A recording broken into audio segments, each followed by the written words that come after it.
Sakkizinchi sinf o'quv dasturi Mustaqil davlat belgilari. O'zbekiston Respublikasining davlat madhiyasi to'g'risidagi qonun. Ushbu qonun 1992-yil 10-dekabrda qabul qilingan. Ushbu qonunning birinchi moddasida O'zbekiston Respublikasi davlat madhiyasining matni va musiqiy tahriri tasdig'i keltirilgan. Ikkinchi modda. O'zbekiston Respublikasining davlat madhiyasi O'zbekiston Respublikasi davlat suverenitetining ramzidir. Demak, buni davlat suverenitetining ramzi deb eslab qolishimiz kerak.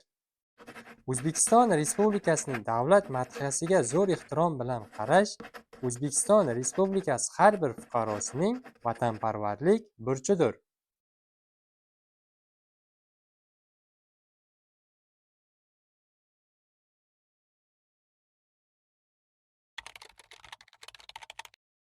Uchinchi modda. Bunda O'zbekiston Respublikasi davlat madhiyasi ijro etiladigan holatlar keltirilgan. Ushbu holatlarni ko'rib chiqamiz va kalit so'zlarni jadvalga sodda qilib yozib chiqamiz. Birinchisi, O'zbekiston Respublikasi prezidenti lavozimiga kirishish chog'ida u qasamyod qabul qilgandan so'ng. Demak, buni sodda qilib prezident qasamyod deb yozib eslab qolamiz. Demak, prezident lavozimiga kirish chog'ida u qasamyod qabul qilgandan so'ng. Ikkinchisi, O'zbekiston Respublikasi Oliy Majlisi Qonunchilik palatasi sessiyalarining va O'zbekiston Respublikasi Oliy Majlisi Senati yalpi majlislarining ochilishi hamda yopilishi chog'ida. Demak, Oliy Majlis ochilish va yopilishida. Demak, sodda qilib eslab qolamiz. Uchinchisi, O'zbekiston Respublikasida nishonlanadigan umummilliy bayramlarga bag'ishlangan tantanali yig'ilishlar va majlislarning ochilishi chog'ida. Demak, bayram, yig'ilish, ochilishi. Demak, bayramlarga bag'ishlangan yig'ilishlar, majlislarning ochilish chog'ida. To'rtinchi holat. Davlat televideniya va radio eshittirish kompaniyalari tomonidan har kuni ko'rsatuv va eshittirishlar boshlanishidan avval va tugagandan so'ng. Demak, ko'rsatuv boshlanishidan avval va tugagandan so'ng. Ko'rsatuv va eshittirishlar kecha-yu kunduz olib borilganda soat 6 da va soat 24 da. Yangi yil kechasida soat 24 da. Demak, ko'rsatuv va eshittirishlar kecha-yu kunduz uzluksiz deb yozamiz. Soat 6 da va 24 da. Yangi yil kechasi soat 24 da.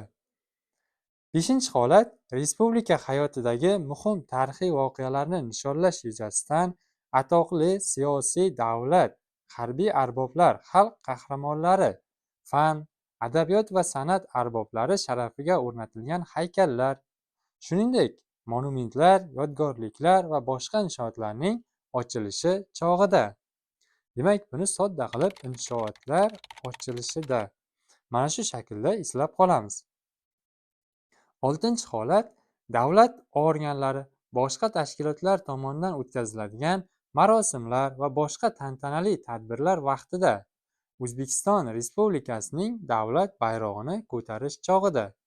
Demak, davlat bayrog'ini ko'tarishda. Yettinchi holat.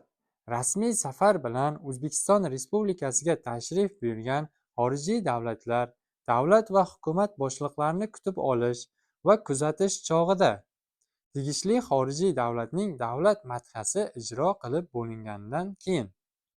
Demak, buni tashrif deb yozamiz. Tashrif, kutish va kuzatishda.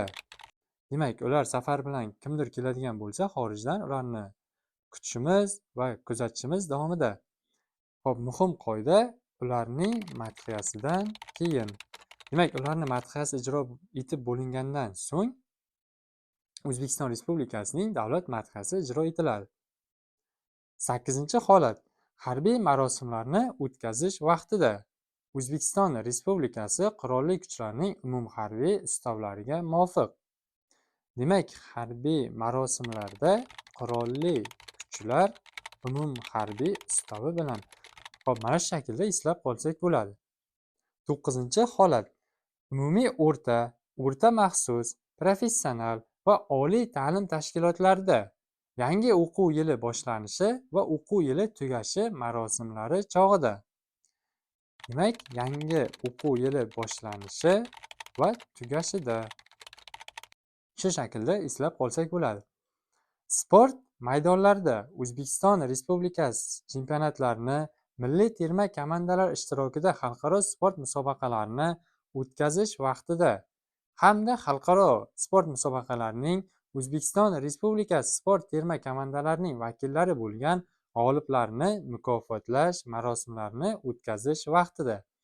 Demak, sodda qilib, sport maydonlarida.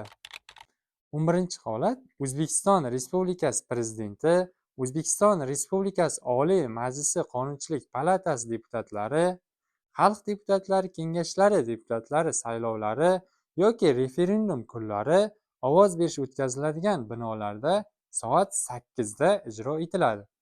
Demak, sodda qilib, ovoz berish o'tkaziladigan binolarda soat 8 da. Demak, mana shu shaklda sodda qilib kalit so'zlar bilan eslab qolinishi kerak. 4-modda. Hurmatni ta'minlagan holda davlat madhiyasi umummilliy bayramlar, tantanali tadbirlarda ijro etilishi mumkin. 5-modda. Bunda ijro etilishi keltirilgan, ya'ni orkestr, xor, ham orkestr, ham xor tomonidan yoki o'zga vokal va cholg'u asboblari yordamida. Shuningdek, bunda ovoz yozib olish vositalaridan foydalanishi mumkin. Va qanday holatda ijro etilishi ham keltirib o'tilgan. To'liq yoki qisman ijro etilishi mumkin. To'liq holatda vokal hamda vokal cholg'u asboblari bilan ijro etiladi. Qisman esa cholg'u asboblarini o'zida ijro etilishi mumkin. Bunda boshlanishi va naqorati bir martadan aytiladi. 6-modda. Bunda davlat madhiyasi ushbu qonun bilan tasdiqlangan matni va musiqiy tahririga aynan muvofiq holda ijro etilishi lozimligi keltirilgan. 7-modda. Bunda davlat madhiyasini qanday qilib tinglashlik holatlari keltirib o'tilgan. Demak, dastlab biz bilgan o'sha tik turib, o'ng qo'lni ko'krakning chap tomoniga qo'yib tinglash holati. Yana bir holat, bunda maxsus kiyimdagi shaxslar aynan qo'lini bosh kiyimiga qo'yib tinglashi kerakligi keltirilgan. Agar madhiya ijro etilishi davlat bayrog'i ko'tarilishi bilan birgalikda amalga oshirilsa, hozir bo'lgan kishilar unga yuzi bilan burilishi kerakligi ham keltirib o'tilgan. 8-modda. Bunda demak davlat madhiyasini tartibga solish holatlari keltirilgan. Birinchisi, harbiy qismlarda, harbiy kemalarda ijro etish. Shuningdek, ijro etilayotgan paytda harbiy xizmatchilarning harbiy salom berishi harbiy ustavlar bilan tartibga solinadi. 2-holat, ichki ishlar organlarida ijro etish.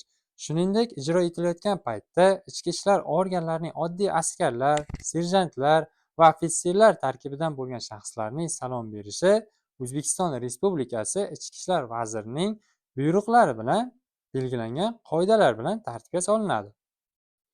3-holat, ta'lim muassasalarida ijro etish O'zbekiston Respublikasi Oliy ta'lim, fan va innovatsiyalar vazirligi hamda O'zbekiston Respublikasi Maktabgacha va maktab ta'limi vazirligi manfaatdor tashkilotlar bilan kelishib belgilab qo'yiladigan qoidalar bilan tartibga solinishi keltirib o'tilgan. 9-modda. O'zbekistonda sport musobaqalari o'tkazish vaqtida davlat madhiyasi O'zbekiston Respublikasi Sport vazirligi manfaatdor tashkilotlar bilan kelishib turib belgilab qo'yilgan qoidalarga muvofiq ijro etiladi. Bu yerda bir jihatga e'tibor bering. Xalqaro sport musobaqalarini o'tkazish vaqtida xalqaro sport tashkilotining mavjud amaliyoti inobatga olinadi. Ya'ni mavjud amaliyoti shu davrgacha qanday qilib qo'llashgan, qanday qilib madhiya ijro etilgan, mana shu amaliyot inobatga olingan holda belgilanadi. 10-modda. Xorijiy davlatlar hududida madhiyani ijro etilishi Tashqi ishlar vazirligi belgilab qo'yadigan qoidalarga muvofiq ijro etiladi. Bu yerda ham bir jihatga e'tibor bering. O'sha mamlakat tajribasi va mahalliy urf-odatlari inobatga olingan holda belgilanadi. 11-modda. Ichki ishlar organlarida, ta'lim muassasalarida, sport musobaqalari vaqtida, shuningdek, xorijiy davlatlar hududida O'zbekiston Respublikasining muassasalari va tashkilotlari tegishli tadbirlar o'tkazgan vaqtda O'zbekiston Respublikasining davlat madhiyasini ijro etish qoidalari ushbu qonun talablariga asoslanib belgilanadi. Bu yerda ham bir jihatga e'tibor bering, bu keltirilmagan harbiy qismlarda, harbiy kemalarda degan joyi keltirib o'tilmagan. Biz madhiya tinglashda demak ikkita holatni ko'rib chiqdik. Ya'ni o'ng qo'lni ko'krakning chap tomoniga qo'yib tinglash va maxsus kiyimdagi shaxslar esa qo'lini bosh kiyimiga qo'yib tinglashini holatlarini ko'rib chiqdik. Lekin harbiy qismlarda ularning tadbirlari o'tkazilayotgan vaqtda madhiya ijro etilishini agar ko'rgan bo'lsangiz, ayrim harbiylarning qo'lida demak qurol ham bo'ladi. Bunday holatda qanday tinglanadi? Mana shu kabi boshqa qoidalar harbiy ustavlar bilan belgilab qo'yiladi. 12-modda. Ushbu qonunning ijrosini ta'minlash tegishli davlat organlari va boshqa tashkilotlar rahbarlari zimmasiga yuklatiladi. Demak, rahbarlarni eslab qolinishi kerak. Ijrosini nazorati ichki ishlar organlari tomonidan amalga oshiriladi. 13-modda.